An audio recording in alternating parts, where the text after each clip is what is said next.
ப்ராடக்ட்டை ஆஃபர் ப்ரைஸில் எப்படி வாங்குறது அப்படின்னு தெரிஞ்சுக்கிறதுக்கு எல்லாருமே ரொம்ப இன்ட்ரெஸ்ட்டாக இருக்கீங்க. நிறைய பேர் அதிக அமௌண்ட் செலவு பண்ணி யூஸ் பண்ணிகிட்ருக்கீங்க. பட் உங்களுக்கு தெரியாத விஷயம் என்ன அப்படின்னு பார்த்தீங்கன்னா, ஹெர்பலைஃப் கம்பெனிலேயே பிசிஐடி அப்படின்னா ஆஃபர் ப்ரைஸில் வாங்குறதுக்கு ஒரு நியூவாக அக்கௌண்ட் க்ரியேட் பண்ணி தருவாங்க.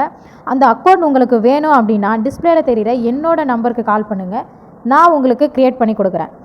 இந்த ஐடி க்ரியேட் பண்ணால் உங்களுக்கு என்ன பெனிஃபிட்ஸ் அப்படின்றத தெரிஞ்சுக்கோங்க. ஃபஸ்ட்டு விஷயம் என்ன அப்படின்னு பார்த்தீங்கன்னா, 25% டிஸ்கவுண்ட் பண்ணியும் வாங்கிக்கலாம், 35% டிஸ்கவுண்ட் பண்ணியும் வாங்கிக்கலாம். இந்த ஐடியிலேயே வாங்கிக்க முடியும். ரெண்டாவது விஷயம் என்ன அப்படின்னு பார்த்தீங்கன்னா, மணி பேக் கேரண்டி. ஃபுட்டை சாப்பிட்டு எந்த ஒரு ரிசல்ட்டும் உங்களுக்கு கிடைக்கல அப்படின்னா இந்த ஐடியை க்ரியேட் பண்ணி நீங்கள் பர்ச்சேஸ் பண்ணால் மட்டும்தான் உங்களுக்கு மணி ரிட்டர்ன் கிடைக்கும். மூணாவது பெனிஃபிட்ஸ் என்ன அப்படின்னு பார்த்தீங்கன்னா, இந்த ஐடி பண்ணால் உங்களுக்கு ஃப்ரீயாக ஷேக்கர் கப் தருவாங்க, வெயிட் மிஷின் தருவாங்க, ஹெட்ஃபோன் தருவாங்க, ஸ்மார்ட் வாட்ச் தருவாங்க. இது மாதிரி 4 விதமான கிஃப்ட்ஸ் உங்களுக்கு கிடைக்கும். உங்களுக்கும் இந்த பிசிஐடி க்ரியேட் பண்ணணுமா, இல்லை நீங்களும் இந்த ஹெர்பலைஃப் ஃபுட்டை யூஸ் பண்ணி வெயிட் லாஸ் பண்ணணுமா, இல்லை இது சம்மந்தமாக any doubt any information just call பண்ணுங்கள், நாங்கள் உங்களுக்கு ஹெல்ப் பண்ணுறோம். ஓகே வியூவர்ஸ், தேங்க்யூ ஃபார் வாட்சிங்.